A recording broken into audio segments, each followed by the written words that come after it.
Hola, estimados maestros, ya estamos en la quinta sesión de esta asignatura Valoración de los Aprendizajes de la Maestría en Educación que ustedes están llevando en el Instituto David Alfaro Siqueiros. La sesión de hoy lleva por tema la evaluación cualitativa del aprendizaje y una servidora, doctora Alma Guadalupe Góngora Magaña, será la responsable del desarrollo de esta asignatura. Bienvenidos. La presentación está organizada en dos apartados. En el primero se clarifican algunos conceptos relacionados con los indicadores y con los instrumentos de evaluación. Y en el segundo se hace referencia del trabajo final. No se profundiza mucho en esto porque esto ya lo vamos a trabajar a través de una sesión virtual, pero pues vamos a comentar en esta presentación en qué consiste. El objetivo de esta sesión es que ustedes, como maestrandos, conozcan algunos elementos para valorar el aprendizaje de los alumnos a través del diseño de instrumentos e indicadores de evaluación, con el fin de que logren sustentar de manera clara su práctica docente.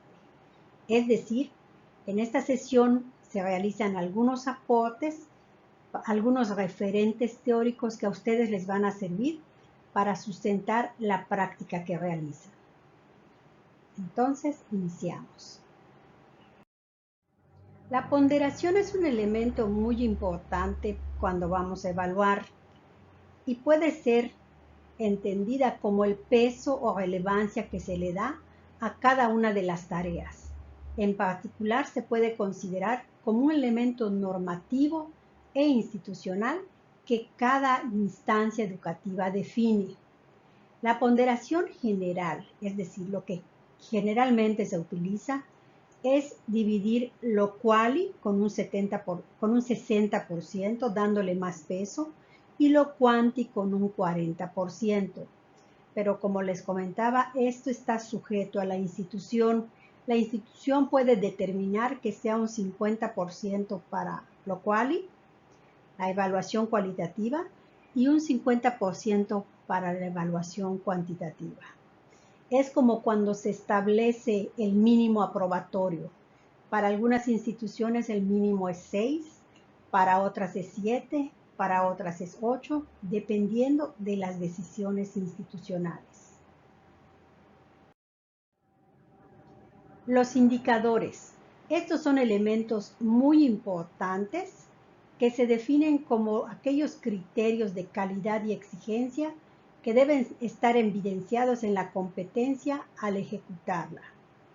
Como estamos hablando de una competencia, tenemos que tomar en cuenta tres elementos básicos de la competencia cuando vayamos a diseñar nuestros indicadores. Por lo tanto, los indicadores pueden ser de carácter conceptual o pueden ser de carácter procedimental o bien actitudinal.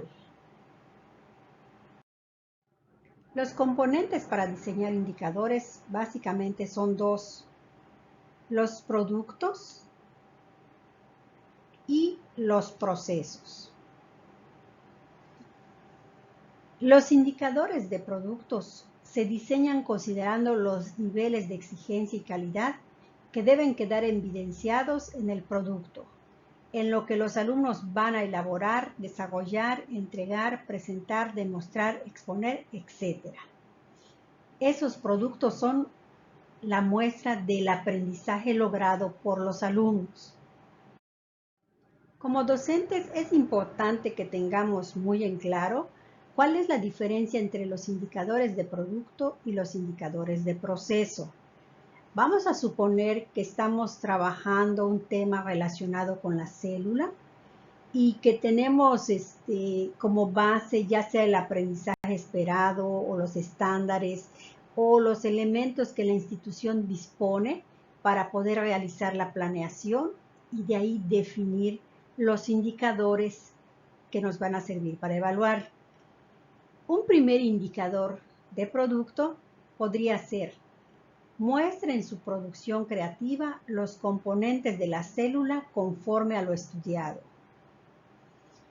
Por el contrario, un indicador de las acciones, de los procesos, podría ser: asisten y colaboran equitativamente en las tareas previas a la presentación de sus proyectos.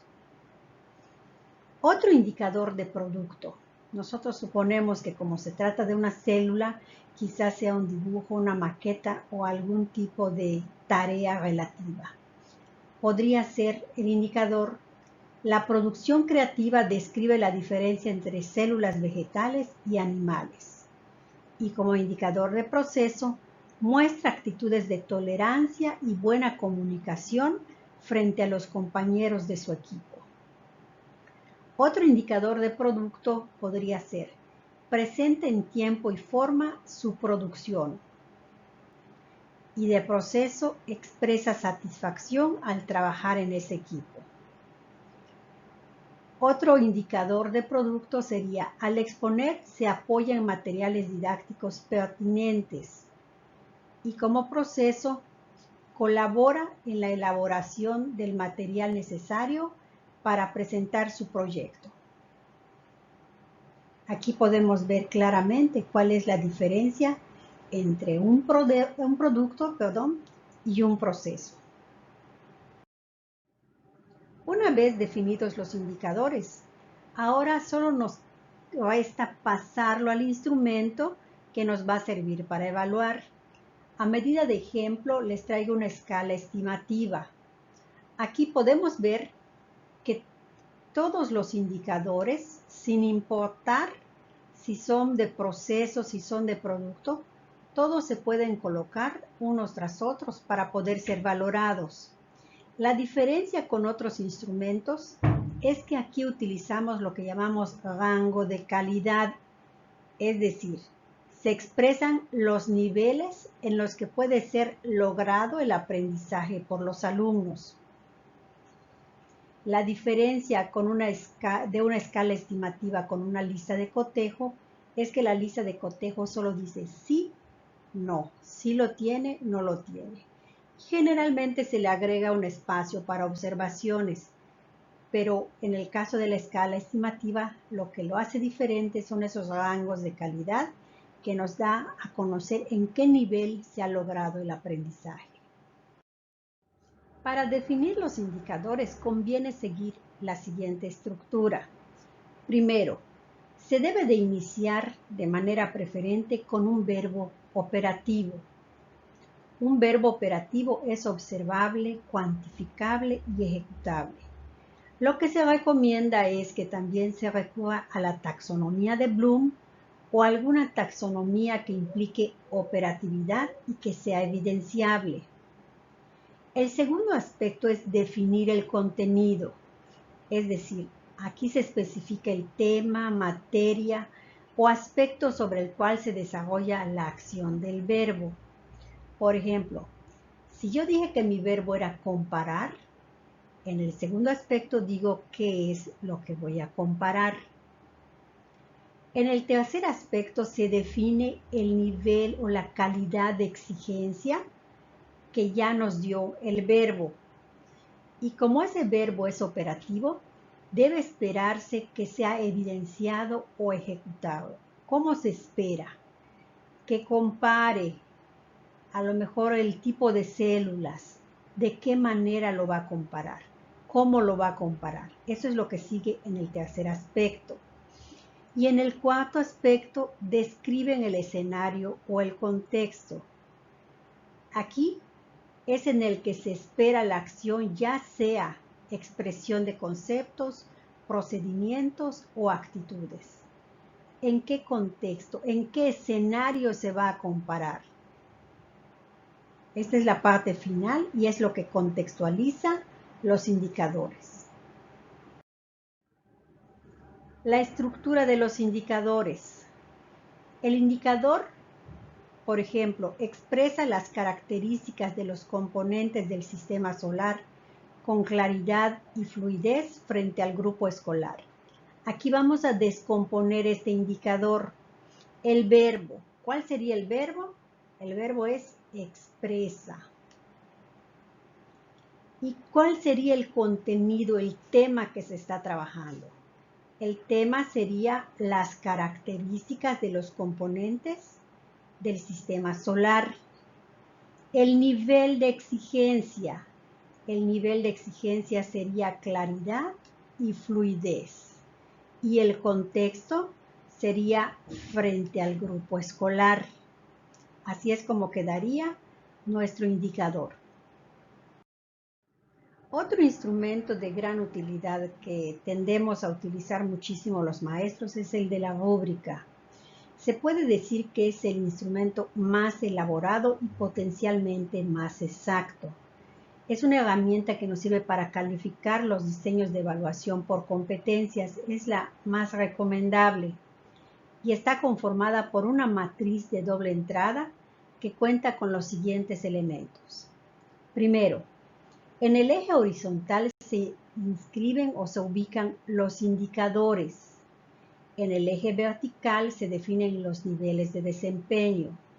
Y en el cruce de cada indicador con un nivel de desempeño, se elabora un elemento llamado descriptor de la competencia, que es el que define con mayor precisión el desempeño esperado para cada indicador. Aquí podemos ver el ejemplo. La rúbrica nos pone en un extremo los indicadores. Dice, muestra en su maqueta todos los componentes de la célula conforme a lo estudiado. Aquí en el descriptor 1 es cuando tiene un nivel de regular, por ejemplo. Podemos decir que muestra muy pocos elementos que componen la célula conforme a lo estudiado. Aquí en el descriptor 2, que es en el nivel bien, podemos decir que muestra algunos elementos y aquí en muy bien podemos decir que muestra la mayoría de los elementos y en el descriptor 4 que muestra todos los componentes que fueron estudiados. Y así sucesivamente se puede ir trabajando con cada uno de los indicadores. Pues hasta aquí llegamos al final. La tarea integradora es un ensayo en el que ustedes consideren dos técnicas y dos instrumentos de evaluación que hayan utilizado alguna vez con sus alumnos y o bien que lo puedan utilizar. Es un ensayo en el que se va a hacer el análisis de estos 4 elementos que les acabo de mencionar. Pero las indicaciones más precisas las vamos a trabajar de manera virtual el sábado. Ya les darán a conocer cómo se va a trabajar y cuándo se va a trabajar. Mientras tanto, me despido de ustedes y como siempre, les mando un fuerte abrazo, cuídense mucho y espero verlos pronto.